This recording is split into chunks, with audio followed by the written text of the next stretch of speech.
Hello everyone to my channel, and today I'm here to review the PetSafe Extreme Weather Peat Door. So this is actually something that I decided to install in this particular door because we were looking for a little bit of an upgrade and I wanted to kind of break down my situation. And then I'll actually go through and talk about the door, the installation, all the tools that were required, and really, what was the ultimate benefit of this? Was it worth it? And do I think it was a good buy? To give a little bit of background, I moved into this home around March, so it was still a little bit cold. I live in New England, so we still had some really cold days throughout the beginning of March. And I noticed that the prior owners had actually installed one of those basic cat doors that just had literally a piece of plastic that moves in and out. And this particular room is kind of like a finished/unfinished space. So as you can see, we're really outdoors now. This is all exposed to the outdoors. There's actually a ceiling in here, but there's no insulation in the walls. It's very much a cat litter room, has a concrete floor. Really not much you could do with this room. The past owners actually installed this extra door. This used to be open. So this is pretty exposed to the outdoors. There's really nothing preventing cold air from coming through. And this is the actual exterior door. So they had this plastic cat door here, and what was happening is, as the cats would come through here and just leaving it open in general, is letting a lot of cold air into this basement space where this is. So I decided to install this. I had to add some extra space to the actual door installation. This is the medium unit, I believe. You can get one that's a little bit smaller. I decided to do this while we don't have dogs. I do have a cat that is a little bit larger. The first thing that you need to do, and keep in mind with this particular unit, is they do recommend that you actually take the door off the hinges. Now, I decided not to do that because I really didn't want to run into an issue where I was dealing with something that I couldn't put back together. I'd never done that before. The second thing is you're going to need a skill saw of some kind. Now what I decided to do is you could have really done one of two options. You could go down to your local Home Depot or local Lowe's and rent one of those for a few hours. But I really wasn't sure how long this was going to take. It wasn't something I'd done before, and what they do is they actually provide to you an image that, it's pretty much a printout piece of paper that they provide to you that you just lay out over the door, and then you can actually put pencil markings of where, the sizing is. So they give you an example of one for small, the medium version, and a large version. So if you have a much larger dog in this case, they have a really large version. You'll use the exact cutout that they give you. If you have the medium, then you have to cut that with scissors and just put it in place and make all the markings. Those markings are pretty much the edges of where the internal part of the cat door will be, so when it comes down to this, right, these screws are going to go through the actual door itself. But the markings that you'll make for the cutout in order to get, this piece of the door to come through, so that you can actually go through it, that's what you have to do. You have to make the markings on each end, and that's where you'll make your cut. So I actually did this while, sitting up, and ultimately some of the cuts were kind of hard to do.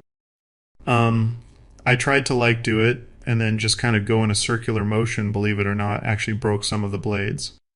I had to go back out and buy more blades. So this turned out to be kind of a real project. Originally I even bought a saw that didn't come with the blades, and someone at Home Depot told me that it did. So just make sure when you go and get the skill saw that, first off, that you have the blades for it. The blades are actually going to be for metal. Of course, in this case, I'm cutting through a metal door.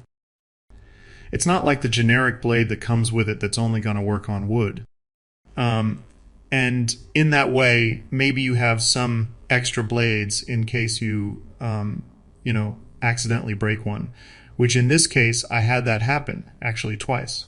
So, just something to be cautious of when you're doing the cutout. And then beyond that, what I ended up finding with this was I had to kind of continuously cut it. There was obviously a cutout here already, but I had to kind of continuously cut a little bit more and a little bit more just to get it to fit perfectly.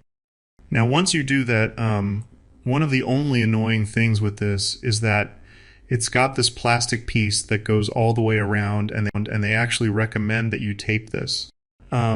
I did kind of a bum job at taping this. It's even got some, litter in it and junk and stuff like that from the cats going through it. But it's not really a big deal. But ultimately, you want to tape this all the way around, and these plastic pieces just go into the plastic on. There's little divots that go all along it all the way through on each side that you're not going to be able to see now because it's installed, but they just kind of fit in the place, and you want to make sure all that's tight. I would probably get a second person to hold the other side of this and then go back and, use all your screws. This comes with nylon screws. What I found is that I needed to actually go and get a new drill bit set because the drill bit set that I had was kind of rusted and old. So I went out and bought a new drill bit set that could, I confirmed could work through metal. So I made the exact markings right through, where this was as is, like basically holding it together without it screwed in. You have a second person go on the other side of the door, hold it with you, make all the markings, and then go back and just drill perfect holes right through to each side. Once you do that, have the other person hold this and then put each nylon screw through while you've got each of your, there's all these ring pieces that, basically will tighten up into this. And once you've done that, and hopefully you've accomplished this will work out pretty well. One mistake that I did also make was I actually cut a little bit too high. So they recommend this in the book and the manual and everything. But you'll want to put some extra, white caulking around the edges. And in fact, on the other side, I ended up cutting it too much, and I had to. I've got some insulation here, but I basically had to use some spray foam. So you can probably find this on Amazon, just get a little bit of extra spray foam if just in case you cut a little bit too high. In that way, I really get the extreme effects of preventing any cold air from coming through. Now, one of the only downsides of this, and this could have been a measuring fault, is sometimes when they use this, as you can see, this side isn't fully shut. But if I just tap it a little bit, it'll shut. So sometimes this can be a little bit of a downfall. Overall, though, for in terms of like whether you have this full flap here, and then you've actually got another flap that's on the inside that's very thick, and then there's the third flap, which is basically the same as the other side all the way here. So, in comparison to what we had before, that plastic one that was here, this is going to be, significantly better for keeping the cold air out and ultimately, giving us the ability to really, prevent the cats from being in a place where it's always going to be cold, letting all the cold air in here. And the other great thing I really liked about this is if I don't want them using this door, there's actually a plastic piece that you can slide right into this and it will hold in place and prevent the cats from going through. So for some reason, maybe in the wintertime we have a really cold day. Maybe it's below negative, something like that. I might move one of the litter boxes out here in this hallway, and then that way they're not going to use the door. So that's another real advantage that some of the other doors didn't have. But overall, I'm pretty happy with it. The installation was a little bit challenging. Make sure you go get the skill saw. Be confident in this. I would say overall, if you're a little bit nervous about the installation, you could probably hire someone like a general contractor to do this for you. And honestly, someone skilled that's used a skill saw before shouldn't have any more struggle than an hour to put this together. Alright, hope you enjoy this review and found it helpful. Thanks.